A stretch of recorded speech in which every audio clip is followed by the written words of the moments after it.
underneath the farmer, water supply, logistics, finance, trade. We need all of these small elements in order to have a good coffee. Now, these elements are somehow to me like restoration, because a single small project does not make the difference at scale that we all need. We need to have a system in place. We need to align everybody and everything, the visible and the invisible, in order to get scale. Let me quickly show you what I mean with resilience. If you have a single pencil and you apply pressure to it, it breaks. If you, however, have 3 pencils and you apply pressure to them, they are stronger. Alignment is stronger, and we need alignment in order to reach the resilience that we need to scale up restoration. And I'm very glad to have 3 of these elements here. I have finance with the IFC, I have the institutional mechanism and the local support with BNDES, and I have the implementation on the ground with Suzano. Ladies and gentlemen, my name is Thorsten Arndt. I'm head of advocacy at PEFC International. PEFC International is the world's largest forest certification system. And it also works through alignment, because we are working through national standards, which we align at global level through our sustainability benchmarks. Moreover, we align people on the ground, because we bring people together to set the standards. This is the alignment that we need. With that, let's open the panel and see how we can align these 3 elements to deliver stronger solutions in the future.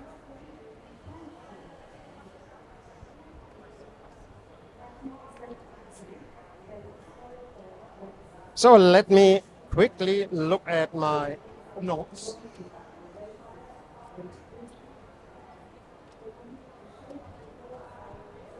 Manuel,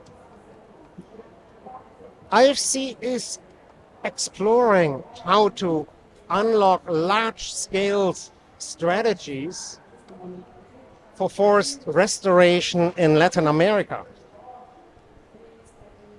particularly in regions where restoration can deliver climate and biodiversity impacts, but also social return. Can you tell us a little bit more about this? Thank you. Let me start by introducing myself. My name is Manuel Reyes Retana. I'm IFC's Regional Director for South America. I'm based in Brazil, in Sao Paulo. So, for those of you who are not familiar with IFC, IFC is the private sector arm of the World Bank Group. So our mission is the same as the one and the same with the World Bank Group. Is development, is creating jobs, is sustainable development, I should say. Now, on this specific question, our strategy has 3 main pillars. Of course, every good strategy will need good partners, and Suzano, I'm happy to say that is one of our partners. So the first one is partnership with industry leaders, where we can go together with them, we can help them grow in their business and in their impact, and we can support them not only with advisory, with technical assistance, but mostly with finance. And on average, around the world, our partners preserve about 40% of the total land managed as restore forest or the original forest. We are very proud of that because that's where we combine economic development and business with preservation and restoration. So that's the first pillar. A second pillar is to partner with investment funds for them to finance restoration projects. One of them, by the way, another Brazilian partner is BTG Pactual. We invested in the TIG reforestation project, which dedicates half of the land managed to restoration and the other half for commercial and certified timber production. So that's a second very important pillar. Note that this is not an operations company, but rather a financial institution. The third one is the more complex, but in my view, the most impactful one, which is working agroforestry systems with smallholder farmers, family farmers, where what we do is aggregating a large number of entities, small farmers, a large number of assets, use blended finance to mitigate risk and connect them to the market, to commercial investors, to capital markets, but at the same time with off-takers, with companies that will be able to buy their products. We are already working in this third pillar, and we are now thinking how to scale it up, because this is the most impactful. This provides jobs, this provides decent livelihoods to smallholder farmers and access to services that they currently don't have. That's actually something I'd like to talk to you later about, because PEFC has an agroforestry standard. So we could see in how far we can use this mechanism to scale your efforts up and to work together collaboratively. Teresa, BNDES is key in developing financial mechanisms to restore forest at large scale. What are the main lessons learned by connecting the value chain from the forest owner to the market, and what are the challenges that you have been facing?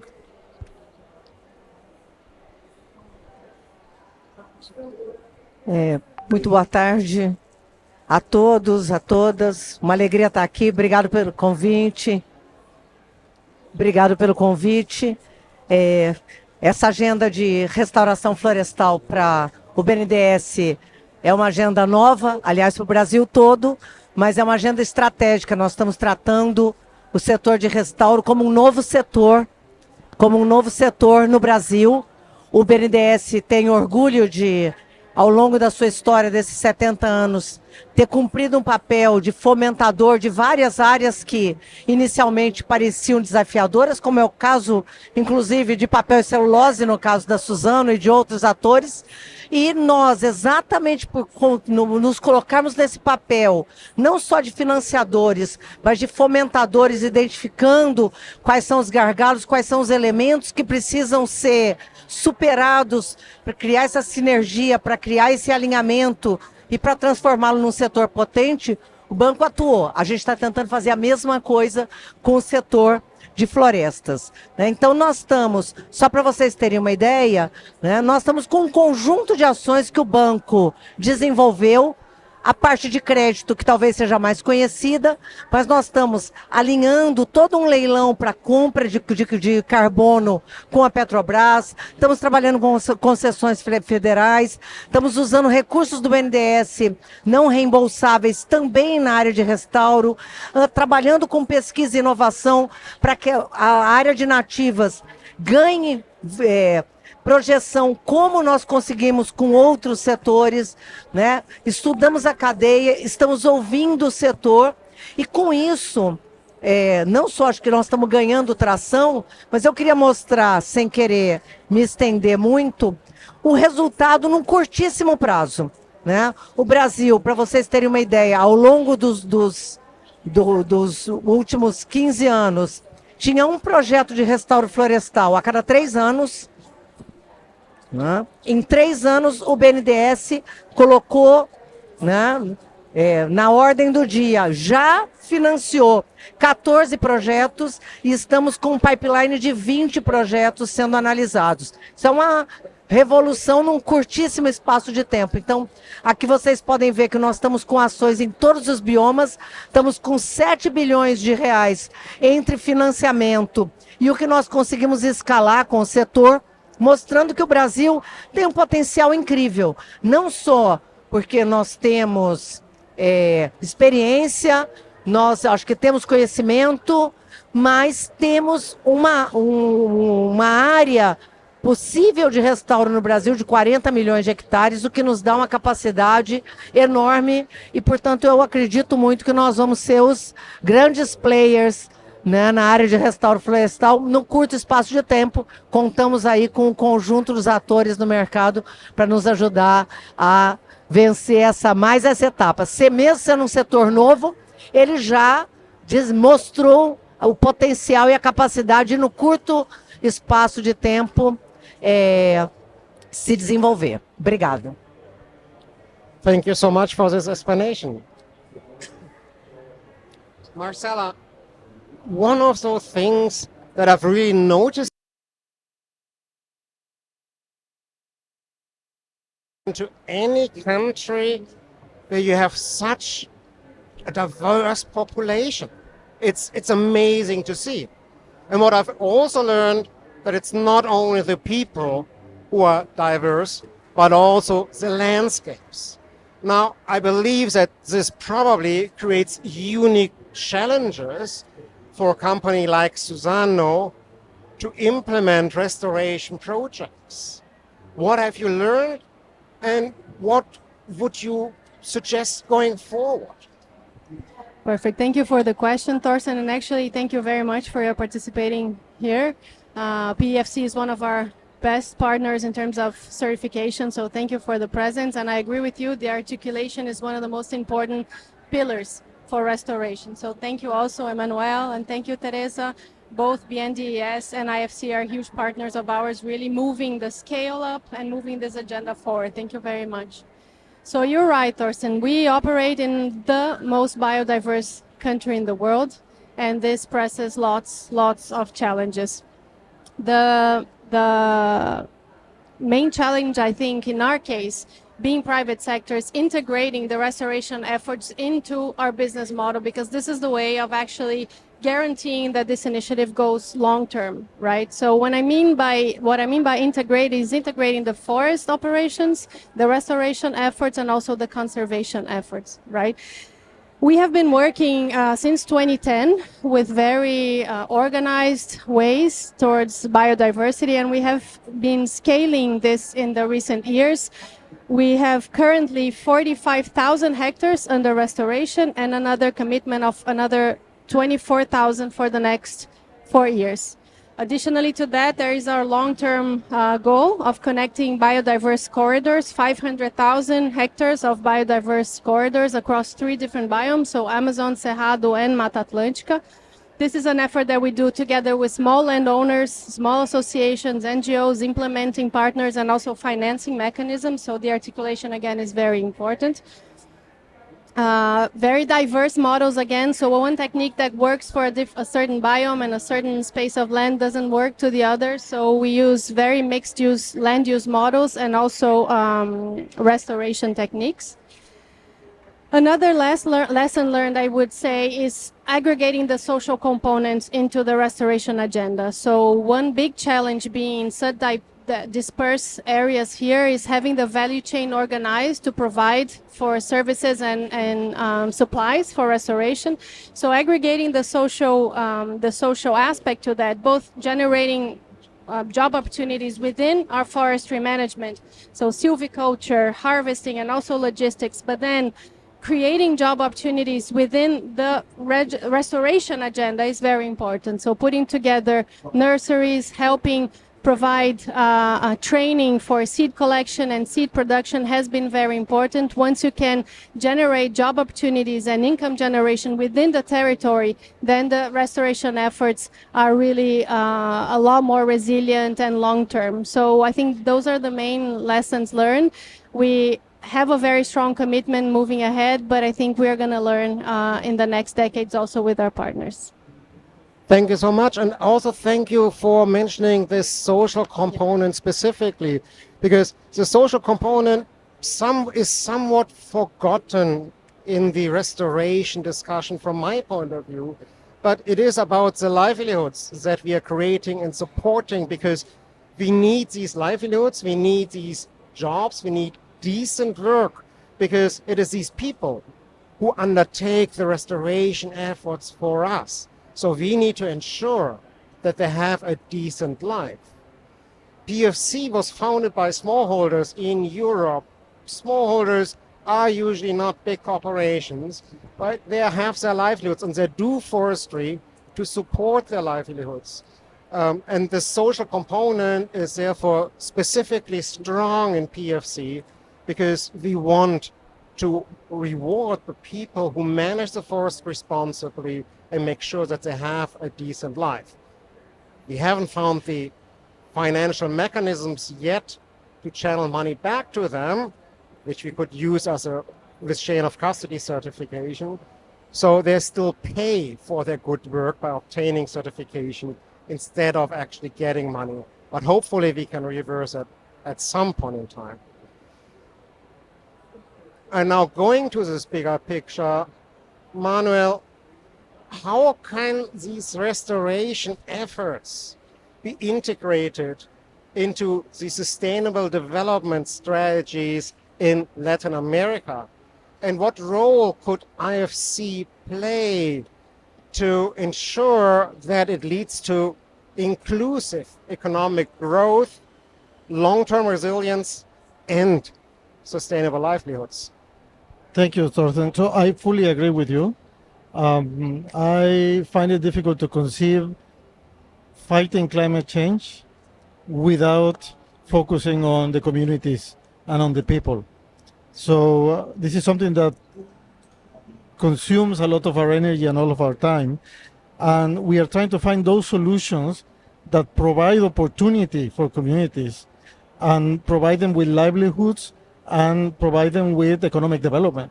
So take the case of the Amazon, where in the entire Amazon basin you have almost 50 million people who need access to health, to education, to services, to digital services, and that we cannot ignore.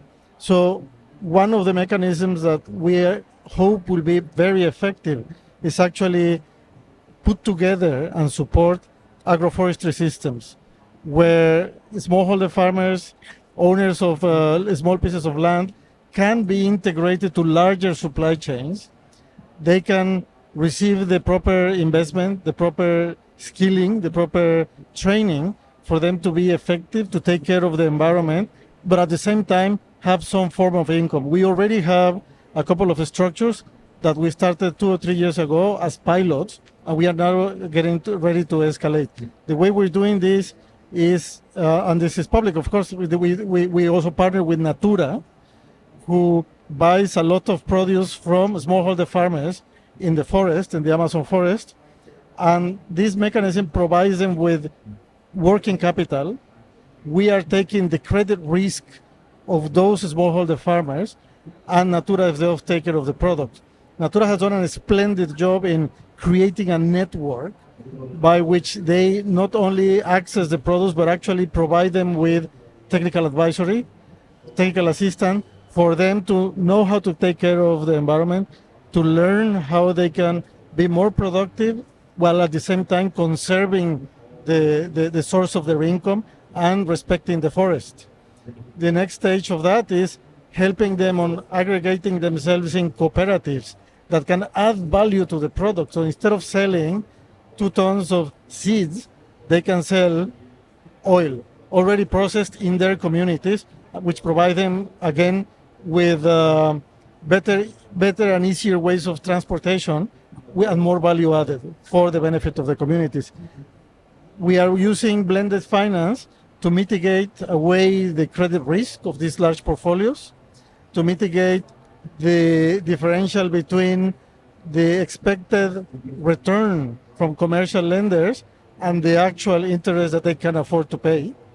And we are now looking for ways of adding other supply chains, coffee, cacao, acai, to this structure and making it and integrated more components to it so we can scale up. Because small projects are beautiful, but they have very limited impact. We need to scale up.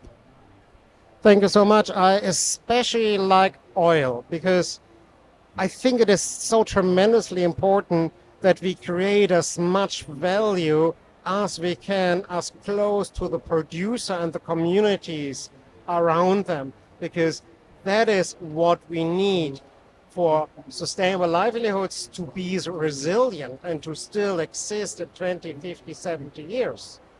Now, talking about 20, 50, 70 years, we have a climate urgency, and we don't have 20, 50, 70 years.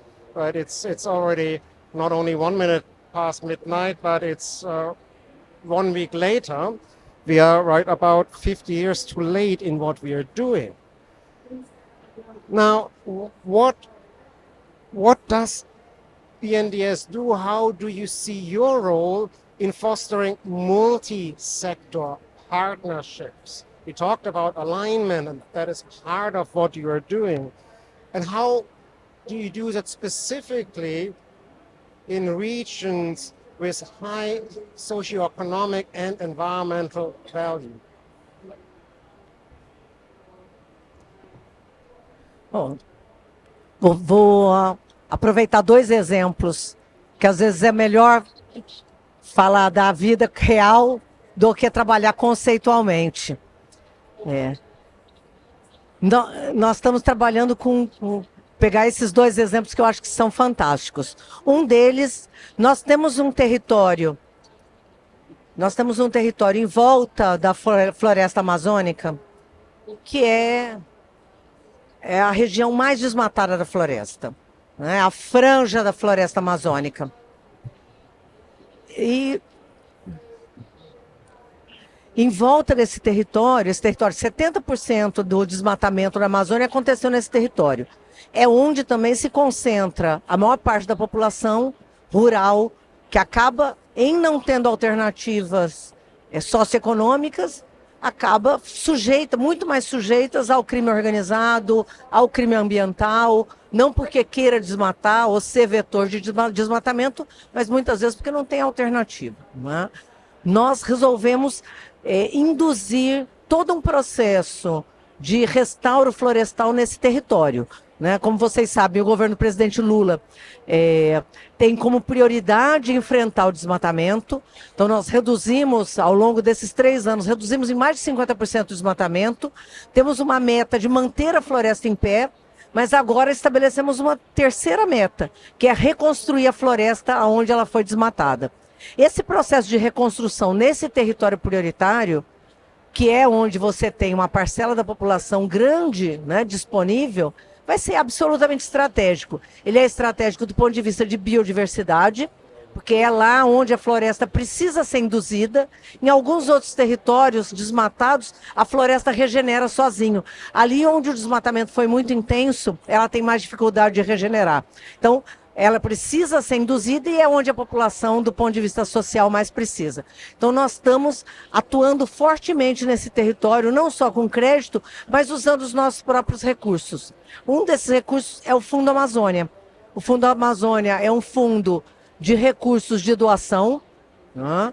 Nós temos um projeto que chama Restaura Amazônia, são 450 milhões de reais destinados à agricultura familiar, portanto aos pequenos camponeses, aos extrativistas, à população que vive nesse território, e nós estamos com esses recursos restaurando 39 territórios indígenas, né? O restauro nos territórios indígenas vai permitir, por exemplo, que eles não só restaurem seu território, mas se especializem em coleta de sementes, por exemplo, que é uma dos grandes saberes das comunidades indígenas, e certamente será útil para outros projetos que vão estar acontecendo na mesma região, privados que vão precisar, né, aproveitar essa experiência e esse saber ancestral dos indígenas, que não só sabem coletar a melhor semente, mas sabem tirar a dormência da semente, sabem trabalhar com todo esse potencial genético.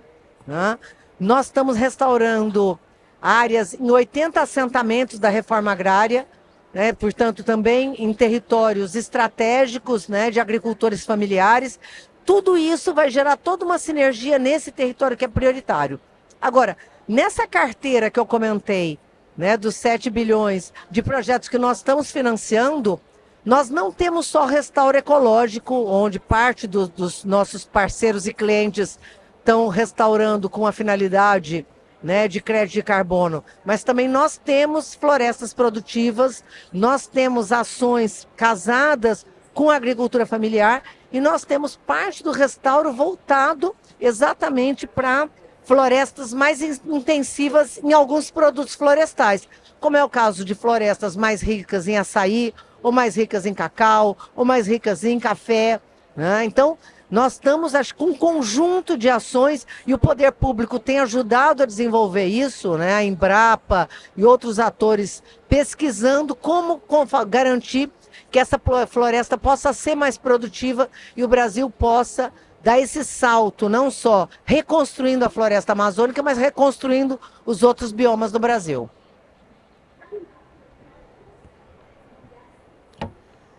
Thank you so much. And a quick comment concerning your first example. I think it's always important to highlight that deforestation doesn't happen because of responsible forest management practices, responsible companies. We know that the major driver for deforestation is agriculture. It is this encroachment into the forest that then takes place. And for me, it was actually very interesting to learn that their certification is a major protector because it acts as a barrier because certified forest owners have the necessary monitoring mechanisms in place to avoid this encroachment. So that was for me a new fact. I mean, it makes logically complete sense, but for me it was like, yeah, I can definitely see that certification stops deforestation by other sectors. Marcella, what are the challenges and solutions that should be addressed to foster private sector engagement in restoration? How can a company like Suzano be better supported in your efforts? Thank you, Thorsten. So first, restoration in large scale needs long-term investment, and long-term investment needs risk mitigation. It needs transparency, clarity of framework. So all that are instruments that we've been working together with our partners to develop. This is key to really foster large scale restoration throughout the years. In a company like Suzano, we've been really working to implement two ecological restorations, the innovation, the technology and skills that we've developed to the forest operations. So for example, using drones, satellite imaging, so all the techniques that we already implement for so many decades in the forestry sector, we've been also implementing them to forest restoration in a way that we can get better results with lower investment, which is also key. Another challenge, as we've already mentioned here, is actually integrating the social component. And I will take Teresa's example and yet give another example. So recently we've connected 2 national parks at a total of 50,000 hectares in 2 very important regions, and the protagonists were the indigenous communities. So we worked together with the communities, provided training, provided technical assistance, also supplies, and this long-term perspective of investment, and they were the protagonists of this action. So again, integrating finance, structure, collaboration, and the social aspect have been challenges, and we have more and more found examples where those worked. But mostly, I think, being able to see long-term, we say at Suzano that we plant trees and that helps us give a long-term perspective into things. But if we can really provide mechanisms and structures that give this long-term thinking to all our partners, I think it will be very important to scale up. I really like this example that you gave with involving indigenous people. I've visited a Suzano operation in Chile in 2017, 2018. And what I understood there, talking to Suzano, what are the benefits of certification for you, apart from market access? And what they said was community involvement. We never talked to the communities before, but now we needed to. Well, not never, but rarely. But then they had a structured process in place to involve communities in the decision-making process. And afterwards, I visited a indigenous community. It was an association of indigenous women. And because they were able to talk to the companies, they said, hey, can we collect the herbs that are like growing along the street? And they have a thriving business on Facebook because they were engaged with the company approached them, and they said, hey, this is a win-win situation for both of us. It's fantastic that Suzano can support your livelihoods with this. Yeah, just to comment on that, because I think this was really a change of mindset. We used to think, being Suzano such a big company, that we know the answers and the solutions to the problems that we faced with neighbors. And we understood that really talking, engaging, and having a clear and transparent dialogue is really key to building, again, this resilience and this long-term projects, right? So we have a very structured process of dialogue with our neighbors in terms of operations. We host basically one dialogue every 23 minutes within all our operations with our neighbors to basically let them know that we're going in, what are the main challenges that they face, how can we adapt our operations in order to create the less possible negative impacts. We're a huge company. We are proud of our positive impacts, but we know we have impacts that are not so pleasant. So we really engage in dialogue. And when we talk about traditional communities and communities that were under poverty, and we have this challenge of lifting 200,000 people out of the poverty line until 2030. And the key for that was really listening to the communities, understanding their main talents and vocations, and how can we really work together to develop an agenda, to develop projects that make sense to them, and that can really drive income and drive their need to stay in the territory. They're proud to stay in their territory, culture, and keep the kids in the rural areas, and all that has been a huge learning experience. Made us more humble in order to really listen and understand how we can build together. It's a lot more work doing it like that, but for sure it's a much better decision and brings a lot better results in the long term. Thank you for this. With Suzano being a PFC member, I have learned quite a lot about Suzano and about the social responsibility that Suzano is not treating as something, yeah, we have to do it, but it is deeply embedded in the company. And when we talk about that companies should have ethical business behavior, then I believe that Suzano is an amazing example as how companies should work. Companies are all made of people. We all want our livelihoods. And I believe if every company had this social responsibility conscious that Suzano has, we wouldn't be at this point discussing the challenges that we are facing. And if more companies were to act like Suzano, we would have a clear path forward. I have a question to all of you. From your perspective, what system levers, such as policy alignment, we've talked a lot about alignment, risk mitigation tools, or blended finance are most critical to scale up restoration efforts and attract long-term investment, which is also something that Suzano needs? Well, I'd say all three are really paramount. I've mentioned those in previous answers here. So having the risk mitigation is important for long-term investment. Understanding the scale and listening and promoting dialogue is also key. Partnership is paramount.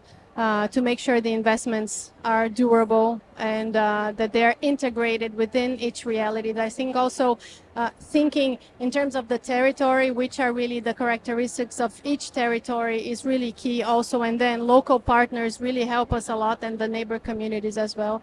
So I wouldn't exclude any of the levers. I would really work on the three of them to make sure that we can foster this investment forward. I will only add one more thing to the list, which is we need to standardize policy, we need to standardize, we need interoperability of our standards and taxonomies, so we allow for comparison across markets and across countries.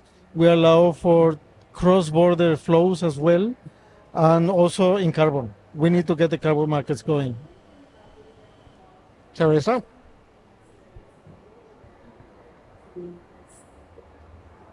What? I would just add one before Teresa, which is the payment for environmental services as well as a framework also that we need to develop in order to help those who are already protecting and restoring. Sorry.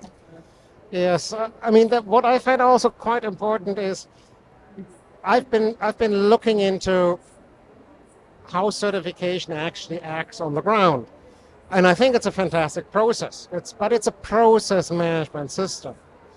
What we don't have is proof of the impact. We assume that as long as we get the process right, the impact is there. Now, companies such as Suzano know about their impact. They measure the impact because they're a company, that's what you do. But certification-wide, we don't do that. We are clueless. So we are going now through a systems revision process. And I hope that the focus, and that's our aim, is on impact. Reduce how we look at processes, because there may be much better processes out there to achieve a certain impact, but ensure that the impact is there. And if we do that across certification, and we have indicators to measure and to demonstrate the positive impact that forest certification has and that PFC has, then we can provide informed data to decision makers to know exactly what they need to do. And with PFC certifying 25% of the global Posso acrescentar that would be fantastic. Can I? Yes, please. Eu acho que ter trazido a COP para a Amazônia, que foi uma decisão muito ousada do presidente Lula, né, e muito questionada no Brasil, as pessoas tinham muito medo do que ia acontecer. Felizmente nós estamos podendo assistir, né, que o Brasil foi capaz de fazer essa COP maravilhosa, e eu acho que ele tinha alguns objetivos muito claros na cabeça. Um deles era mostrar, né, como é desafiador, né? Tá trabalhando na Amazônia, as pessoas falam muito da Amazônia, falam muito da floresta, mas muitas vezes nem sabem do que estão falando, dos desafios reais que a gente tem. Inclusive, conviver com uma cidade como Belém, dentro da floresta, né? A floresta está aqui ao lado. Mas assim, eu acho que tem um ganho no debate de restauro florestal, ter trazido a COP para cá, porque assim, a maior parte das conferências de clima, e eu tive a oportunidade de participar de algumas, elas têm praticamente um foco na agenda de energia, e elas têm um foco muito grande tratando o clima como possível de ser traduzido em carbono equivalente. Então, todo o debate é um debate focado em CO2 equivalente, e toda discussão de impacto é uma discussão medida em carbono equivalente. Isso é de uma pobreza atroz, certo? Então, assim, eu acho que assim, o que a gente tem que trazer, não só no debate de certificação, no debate de impacto, é tentar sair um pouco dessa discussão, porque senão a gente continua olhando certificação, olhando taxonomia a partir dessa monotonia que é o debate de carbono equivalente, achando que a gente vai discutir clima e encontrar soluções para o clima, somente traduzindo. A área de restauro florestal, ela talvez seja muito desafiadora, né? O restauro ecológico. E o restauro com nativas, que é do que a gente está tratando, né? Não estamos tratando de plantation e não estamos tratando de restauro a partir de exóticas. Estamos tratando, pelo menos eu estou entendendo que nós estamos tratando de, quando falamos de restauro, estamos tratando de florestas nativas, produtivas ou não, né? Ou ecológicas, mas nativas. E aí você incorpora um debate de biodiversidade e sociobiodiversidade, que é absolutamente estratégico, e eu acho que a gente não consegue medir isso ainda. Então, assim, existe um desafio gigantesco, né, que tem que ser incorporado quando a gente trata de soluções baseadas em natureza, em especial em restauro florestal, que ele não é suficiente ser avaliado a partir do impacto, né, climático, como se clima fosse medido em carbono. Não é. O ganho que a floresta nos traz, a reconstrução da floresta, a reconstrução dos biomas, do ponto de vista da biodiversidade, que não consegue ser medida ainda, né? Nós temos alguns exemplos, certamente a Suzano, que já está... Nós não estamos falando de futuro. Nós estamos fazendo isso agora, isso é uma cópia da implementação. Nós estamos falando do que nós estamos fazendo. O Brasil está implementando o restauro florestal.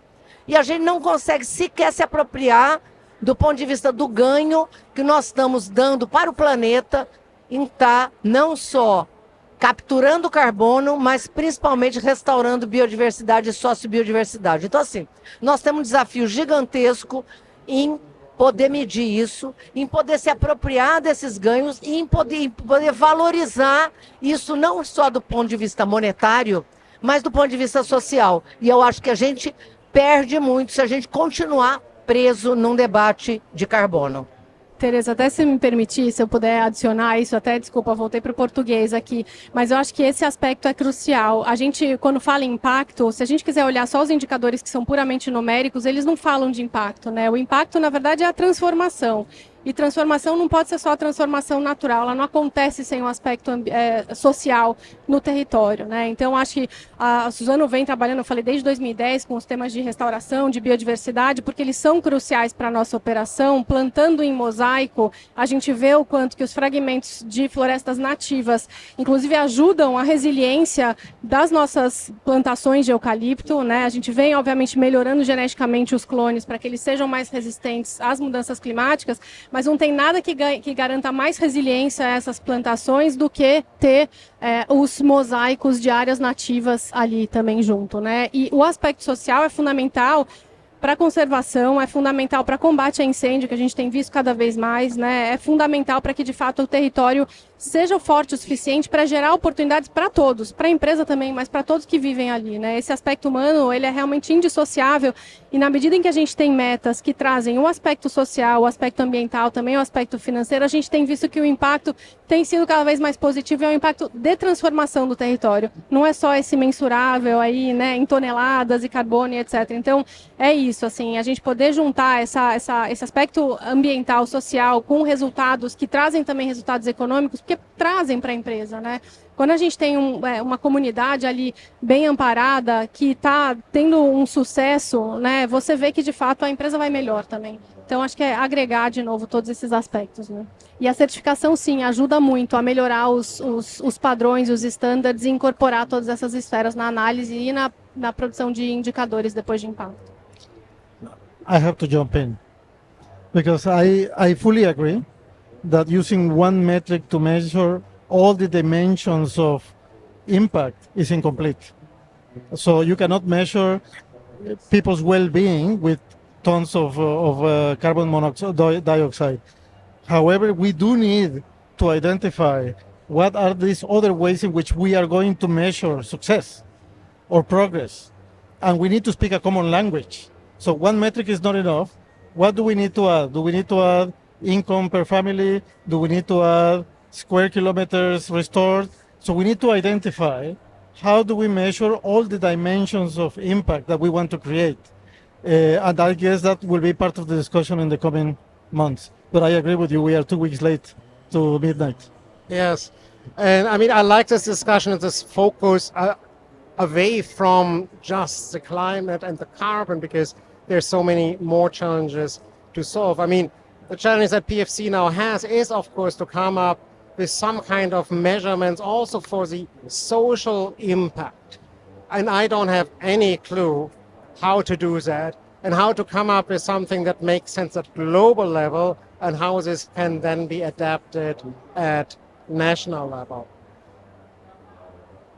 Closing this panel, first I would like to thank you all for sharing the knowledge that you have.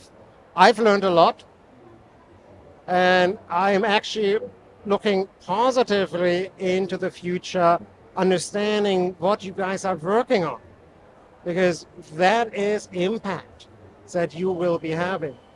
And impact is what you want, what we all want.